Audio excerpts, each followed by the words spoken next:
Гледачи, вие сте уште едно издание на Откриени тајни, сабота 11 часот, време е за оваа мотивацијска емисија која што од прилика трае 20 минути. Темите кои што ги обработуваме во оваа емисија се теми кои што се поврзани со вас, теми кои што вие ќе ни ги побарате на социјалните медиуми или теми за кои што јас сум инспириран во даден момент да ви зборувам. Денешната емисија или денешната тема ќе обработувам во оваа емисија ќе обработувам темата како да им помогнеме на дадени луѓе, а при тоа ние да останеме непроменети или на некој начин помагајќи им на другите луѓе, ние да не се смениме во некоја полоша варијанта од нас. Зошто? Поради тоа што ако сте виделе во дадена ситуација кога имате луѓе на кои што им можеби тешко да им биде помогнато. Имате луѓе, малкумина од нив, кои што се тешки да примат помош. Ја бараат помошта на некој начин од вас, но поради една или друга причина за која што денеска ќе зборувам, им е тешко да ја прифатат помошта, а вие се трудите да им помогнете, се трудите и се вложувате се од себе. Едноставно со целата своја душа и срце ќе се вложите да им го подобрите животот, да им го подобрите постоењето. На крај некогаш остануваме разочарани и едноставно со самата таа разочараност дека не успеваме да помогнеме на тие луѓе, ние на некој начин се менуваме во некоја полоша верзија и поразочарана верзија од нас, каде што самите ние после тоа ни треба помош и како од некои други луѓе за да можеме да се рехабилитираме. Така да оваа емисија ќе биде за таа тема. Дали сте биле некојаш во ситуација или во врска каде што сте знаеле дека можете да му помогнете на партнерот ваш, на девојката, на сопругата, на сопругот, какви да е релацијата и каков и да е односот, и одеднаш наоѓате на толку многу препреки од другата страна. Гледате, таа страна на некој начин бара помош, но во суштина вистински не може да ја прими помошта, и тука наидуваме на главните проблеми во животот и постоењето. Секој еден човек, главна задача на оваа планета му е да им помогне на другите и да го подобри нивниот живот и едноставно нивното постоење. Но во дадени ситуации треба да бидеме малку мудри и да сватиме дека малкумина од луѓето, иако изгледа дека им треба помош, не се лесни да ја примат таа помош. Има дадена ситуација, луѓето често ме прашуваат дали успевам на секого да му помогнам, поради тоа што тоа е мојата работа. Јас сум тренер за личен развој, работам со луѓето секојдневно, еден на еден, работам со групи, работам со компании и фирми, но огромен дел од времето работам индивидуално со луѓето и се обидувам да им помогнам. Нема да заборавам, имаше една господја која што дојде и која што ми кажа колку и треба помош, но препознав, поради тоа што имате работи кои што можете да ги препознаете, дека иако господјата бараше помош, не беше спремна да биде помогната. Ме праша дали ќе ми помогнеш, реков не. Ме праша зошто? Поради тоа што во овој момент не си спремна да ја примиш помошта, која ќе се обидам да ја дадам и на крај само ќе испаднам јас разочаран. Знаете како заврши таа конверзација и како заврши тој однос? Ете, жената почна да ме промовира колку сум паметен и мудар и колку знам. И во даден момент, гледате, не можете на секого да му помогнете. Зошто? Поради тоа што разумот може да ја промени другата особа. Кога ќе се впуштиме во некоја таква релација со емоции и сакаме некого затоа што многу го сакаме, едноставно сакаме да му помогнеме, тогаш ако не го вклучиме разумот, знаете што се случува? Кога ќе почнеме да влегуваме со емоции, да промедиме некој човек, ние самите ќе бидеме променети на полошо, а него нема да му помогнеме. Затоа што разумот е моќната алатка. Често пати кога влагаме во некоја релација со емоции, со љубов, заљубени ќе му помогнеме. Имате некоја девојка која што едноставно сака да му помогне на мажов, едноставно да го извлече од калта и едноставно ќе се разочара на крај поради тоа што сопругот не е спремен или мажот не е спремен да прими помош. Или обратно, имате некој човек кој што сака да ја помогне на девојката, влага со цело срце. Гледате, имате луѓе кои што се емпати, кои што едноставно сакаат да помогнат и со широки гради влегуваат и отворена душа влегуваат во некоја врска. Гледате, немаат зидови, немаат блокови, немаат бариери да се допре до нив. Имате некој човек кој што е забарикадиран ментално, умствено, поради тоа што се разочарал во животот од врските, поради тоа што девојкава се разочарала од еден сопруг, се разочарал и од другиот сопруг, се разочарал и од вереникот и сега целиот мушки род едноставно го става во ист кош и вика не можеш да си најдеш маж во Македонија. И имате човек кој што има околу себе зидови. Гледате, кој имате овој човек кој што се заштитил со еден куп бариери околу него. Ајде да кажеме дека тој е некоја девојка. Имате од друга страна некој човек кој што сака со широки гради, со едноставно љубов, со ентузијазам и сака да помога, и е спремен да помага и се впушта во оваа врска и ќе ги решава проблемите и ќе ги решава, не знам, незините емоционални состојби, ќе ги прифати, ќе ги разбере, ќе се обида да помогне, но едноставно наидувате на отпори на зид. Бум.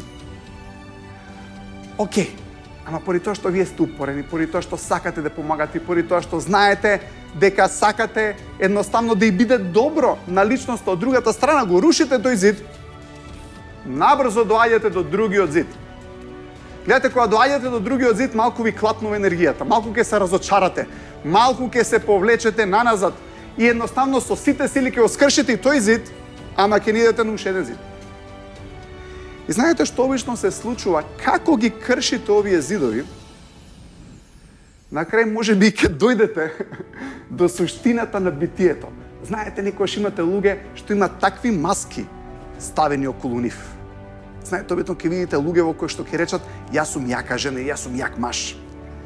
Ја обично малку скептично приоѓам кога ќе слушнам такви работи, поради тоа што знам што тоа значи. И можеби не се ни тие криви. Точно е дека има дадени разочарувања, дадени блокови кои што умот или подсвеста ги прави, но на некој начин не сме ни ние должни да страдаме поради нив, нели? Поради тоа што овој човек, како сакате кажете, човекот кој што има широко срце, социјалниот човек, човеков кој што е емпатичен кон другата личност, едноставно сака да допре до другиот човек, но поради тоа што треба да едноставно да сруши многу зидови, на патот да допре до суштината на битието. Ке се разочара, ке се измори, самиот тој ќе биде ранет, ќе заврши тука крвав во завој. И знаете што ќе се случи? Ќе се разочара и тој. И однаш и тој ќе има болка, и тој ќе има неуспех. И едноставно нит ќе му помогне на овој човек, а самиот тој ќе излезе од врската повреден. Тука е мудроста и тоа е за кое што сакам да зборувам оваа емисија, како да знаеме на кого можеме да му помогнеме и како да знаеме на кого треба да му дадеме одговорност самиот да се промени. Гледате, ако имате некој човек кој што само мисли за себе, овој човек обично е многу способен да влезе и да го разбере универзумов на другава личност. Зошто? Поради тоа што сака да ја помогне. Цело време со неа се труди, комуницира, ги зема низините проблеми за негови. Овој човек многу ретко може да влезе во универзумот на овој човек. Читав еден текст на социјалните медиуми и овој го карактеризираат како, не знам, како нарцис или егоист, како и да не би го крстил на тој начин, ајде да речеме повреден човек. Човек кој што во минатото имал дадени искуства, кои што направиле тој да стави зидови и барикади околу него. И станал јак, што имаме тенденција да го кажеме денеска. Знаете, на јакиот човек не му треба помош од овој, не му треба помош од овој, не му треба, не знам, сопруг, не му треба маж, на мажов не му треба жена, едноставно индивидуализирано битие, кој што решил да игра надвор од социјалните релации со другите луѓе. Зошто? Поради тоа што се плаши да му биде помогнато. Ете, не станува збор за ништо друго, станува збор за тоа дека овој човек е многу тежок да прими помош. Поради тоа што поради една или друга причина во неговиот ум, примањето на помош е поистоветено дека е слаб. А не, мислам дека само големите луѓе се храбри за да примат помош. Знаете, имаме многу, не знам, цитати, многу работи на социјалните медиуми, знаеш, треба да си, или имаме, да кажеме, и установени правила, што значи да си маж. Знаеш, мажот не треба да плаче. Ја мислам дека големиот маж е тој кој што ќе се расплаче. Големиот маж е тој кој што ќе биде ранлив и ќе го покаже тоа. Зошто тоа не е маж? Или зошто тоа да не е жена? Мислам дека тоа е јаката жена. Не мислам дека јака е жена или јак маж е тој што ставил 100 зида помеѓу него и сите останати луѓе. Ете, мислам дека тоа е знак на слабост. Слабоста да не имам повторно ранет. Знаете што но зборувам минатите емисии, животот е ризик. И ако не излеземе на бојното поле, како и да го крстиме, со отворени емоции, со желба да постоиме и да креираме, нема да живееме, ќе идеме зачаурани тука во некоја школка затворени и ќе чекаме секојаш некој да го скрши оклопот, за да не извади надвор, за да не спаси, ама вистината е дека не итиме да бидеме спасени. Тете, вистината е ке овој човек играта не му е да биде спасен и не му е да му биде помогнато. Подсвесна, реактивната игра, сте виделе луѓе кои што очено бараат помош, ќе вложиш 100 сати да им помогнеш, се ќе направиш и на крај никогаш го нема резултатот. Ете, за тоа зборувам. Зошто? Поради тоа што не влегуваме во оваа ситуација со разум. А знаете што е разумот? Обзервација. Емоциите и емоционално кога ќе се втурнеме во некоја врска од заљубеност, од што и да е да му помагаме на некого, кој што не знаеме зошто сме тргнале да му помогнеме. И не дека не треба да му се помага. Јас секојдневно работам на луѓето да им помогнам. Но има мал број на луѓе кои што едноставно ставале премногу бариери и ѕидови за да се допре до нив, за да им се помогне.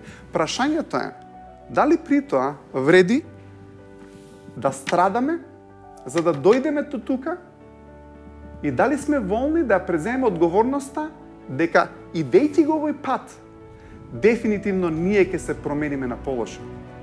Поради тоа што сите разочарувања, сите неуспеси, да дојдеме до тука, до овој човек, за да му пристапиме, да не слушне, да му ја подадеме таа рака, за да го извлечеме од калта, не значи дека во тој момент кога ќе дојдеме до неговата рака, тој нема да ни каже јас сакам да сум тука.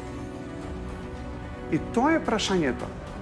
Она што го кажав на почетокот за господјата која што не беше според мене и бев мислам во право, дека не беше спремна во тој момент да прими помош, мојот разум ги видов дадени работи, дадени елементи кои што знаев дека ако се вложам во тие консултации, на крајот јас ќе бидам разочаран поради тоа што знам дека нема да го имам резултат. Зошто? Поради тоа што особата не беше спремна да биде помогната во тој момент. Отидов со разум, не отидов со емоции, со желба, јас на секој можам да му помогнам. Јас ќе помогнам на секој без разлика на што. При тоа да се уништам и да не можам да помогнам дури на луѓе кои што им треба помош и кои што сакаат да им биде помогнато и кои што се волни да работат на себе. Видите, овој човек обично не е ни свесен дека треба да се смени. Сите овие ѕидови околу него се една фасада, но свесноста негова не е на ниво да свати дека тој греши нешто. Ете, овој човек никогаш нема да види дека греши. Овој човекот кој што ќе ви покаже дека вие сте грешиле, дека вие сте утнале работата, дека дури поради вас можеби е тако што нема никаква врска со сето тоа. А овој човек сите тие работи, поради тоа што е емпатичен, поради тоа што едноставно може да се стави во низините чевли, поради тоа што е заинтересиран да помогне, тој ќе си ги земе сите овие работи лично. И тоа се стрелите фрлени против него кои што ќе го повредат него. Ете, човеков со чиста душа и срце се вложува во оваа релација. Но дали некојаш и вие сте препознале дека кога работата иде премногу тешко, можеби не е проблемот со вас дека не знаете како да помогнете. Ние обично ќе се запрашаме, добро, што правам погрешно, како не можам да му помогнам, до мене, ќе почнеме да гледаме во самите нас и да ја бараме причината во нас, како не сме успеале да му помогнеме на овој се уште. Но можеби вистинската вистина е дека тој не е спремен, барем не во овој момент, да ја прифати помошта која што толку се обидувате да му ја дадете. И можеби не треба до толку да се вложувате, затоа што кога ќе го започнете тој процес да му помагате на некого, запамтете една работа, не можете а да не се вложите со емоциите. Сега, нема ништо лошо да ги дадете сите ваши емоции да му помогнете на некого, но доколку тоа резултира со успех. Затоа што ако ги вложите сите тие емоции и на крај успеете да му помогнете на овој човек, перфектно, победа и за него и за вас. Но што ќе се случи ако разумот ви кажува не треба да се вложам во оваа релација да помагам, поради тоа што јас ќе настрадам. И во тој момент сепак се вложите поради вашите емоции, поради тоа што сте се препуштиле само на емоциите, а не на разумот и на вашето добро расудување. Поради тоа што сте влегле со емоциите и сте ги вложиле вашите емоции, на крај знаете како завршуваат работите. Вие ќе бидете променети на полоша, а на овој човек нема да му биде помогнато. Или да го земеме од друг еден аспект. Во моите емисии зборувам за два тека на енергија. Гледате, имате некој кој што е заинтересиран за некого, и имате друг човек кој што не е заинтересиран за другите луѓе. Тој е заинтересиран за себе само. Па ќе кажам, многу има термини кои што го објаснуваат ова, но јас би сакал тоа да го дефинирам како имате некој човек кој што е заинтересиран, имате некој човек кој што воопшто не е заинтересиран за другите, едноставно е заинтересиран само за себе. Можете да го крстите, не знам, егоиста, може да го крстите нарцис, како и да сакате, но може би тој човек само сака да е интересен, само сака да добива внимание од околината, но не е спремен да се вложи за другиот човек. Гледате, овој човек нема да се впушти и да го даде истиот интерес и заложба како овој човек што го дава. Овој нема да врати со тоа. Зошто? Поради тоа што му е тешко да се стави во универзумот и во чевлите на другиот човек. Он може само да ги гледа нештото од свој аспект, од своја страна. Гледате, и он не сака емоционално, умствено или било како да се вложи во овој универзум. Гледате, тогаш тој би бил заинтересиран за другите луѓе. И овој би бил заинтересиран за овој човек, исто како што овој е заинтересиран за овој. Но ова е релација во која што го имате овој човек кој што е целосно заинтересиран за универзумот на овој човек, а овој човек е само заинтересиран за себе. Ето, овој човек не ја враќа заинтересираноста кон другиот. Не се интересира за неговите работи во животот, не се интересира за неговите проблеми, едноставно не влага во комуникација, не се впушта емоционално во таа врска, поради тоа што е обседнат со себе и поради тоа што е интересен. Ето, овој човек е заинтересиран, а овој човек е интересен. Што значи да сум интересен?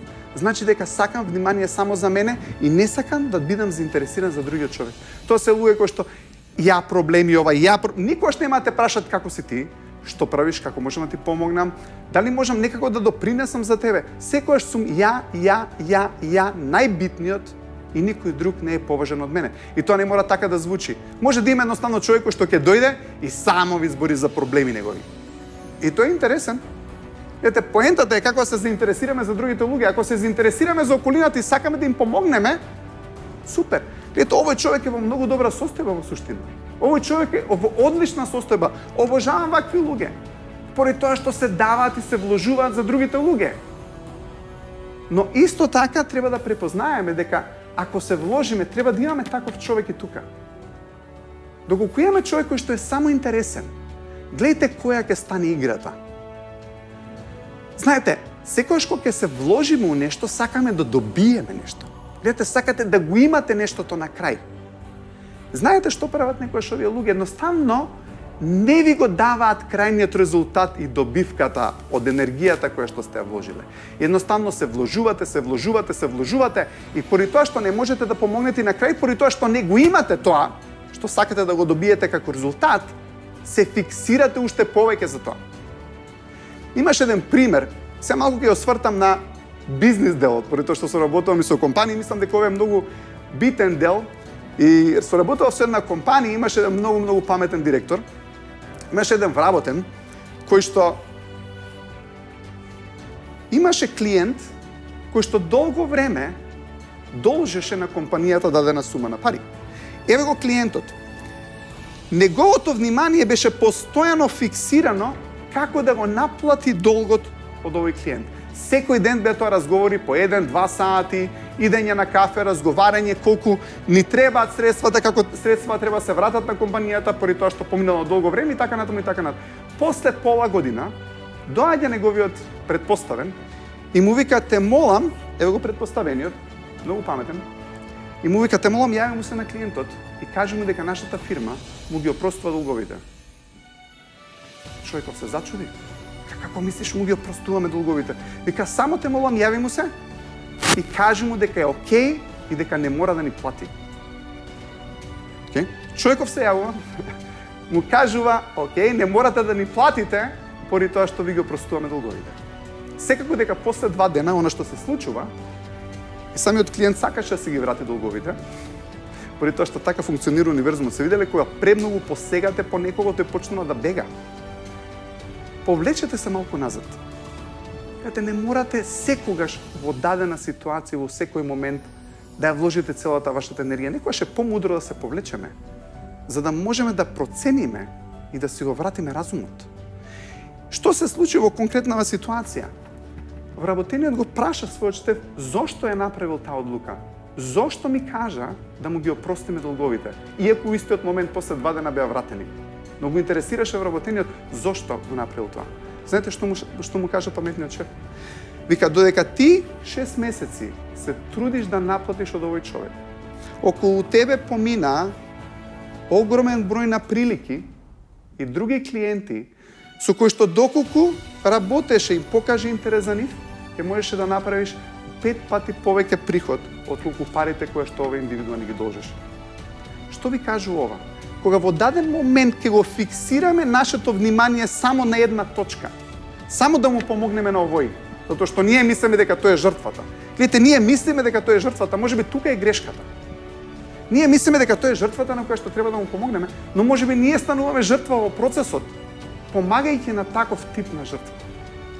Ме разбирате? Затоа што се случува? Се случува истиот феномен кој што се случи и тука.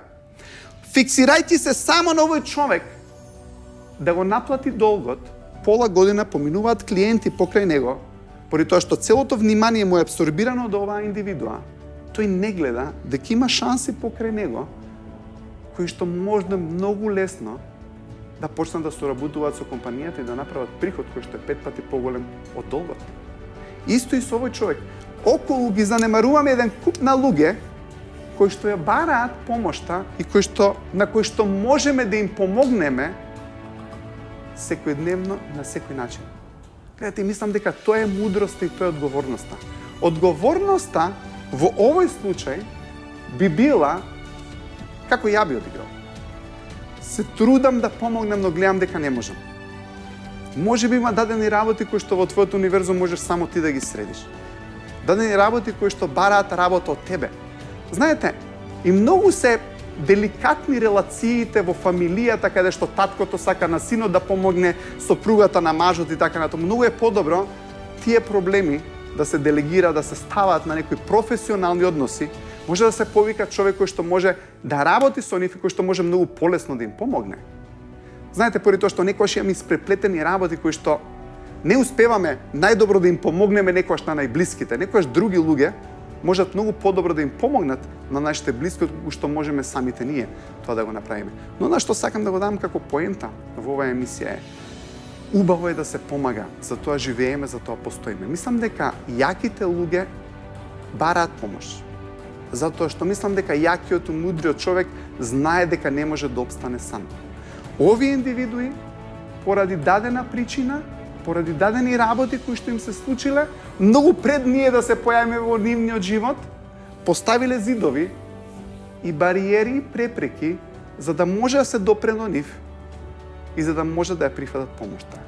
Бивајќи социјални битија и поради тоа што сме диктирани, поради тоа што сакаме, поради тоа што сме водени од желбата да помогнеме, секогаш се обидуваме да го направиме тоа. Но при тоа, повторно ќе кажам, ако гледате дека не оди најлесно, можеби тој човек не е во моментов подготвен за тој процес да му се помогне. Сега, ако одиме со разум и му кажеш, знаеш што, гледам дека во овој момент не можам да ти помогнам. И гледам дека во овој момент можеш само ти да работиш на тоа. Ајде да ја направиме така релацијава. Среди се, нека ти биде помогнато, работи на себе те молам, за кога ќе можеме повторно да имаме релација, пријателска, не знам, љубовна, каква и да е, за да можеме на крај и двајцата да останеме неповредени од љубовта и од помошта која што сакаме се дадеме и да ја прифатиме еден од друг. Тоа беше тема за денеска, како да сме разумни и мудри и како да препознаеме кој може да му биде помогнато, кој се уште треба да работи на таа тема, поради тоа што знаете што прифаќањето на помошта е мудрост и е согледување и во еден момент секој еден од нас доаѓа до таа точка. Јас знам дека во мојот живот ми имало момент кога сум го допрел дното, кога сум бил толку нервозен, кога сум бил во толку негативна емоционална состојба, да едноставно сум морал да посегнам и да побарам помош, но тогаш знам дека сум бил спремен. Претходно имало луѓе кои што се обидувале да ми помогнат и да ми укажат, не сум можел да видам поради тоа што не сум бил припремен да го започнам тој процес на себе променување. Бидете паметни, бидете мудри, помагајте нас на луѓето кои што им треба и кои што прифаќаат помош, но исто така бидете мудри да знаете дека исто така и помош да му кажете на некој друг дека во овој момент не можете да му помогнете, поради тоа што тој самиот треба да се осврне и да размисли дали сака искрено во овој момент да му биде помогнат. Ви благодарам што ме слушавте, ви благодарам што дозволувате да ви помогнам и благодарам за преубавите коментари кои што ни ги враќате на социјалните медии. Ви благодарам, имајте убав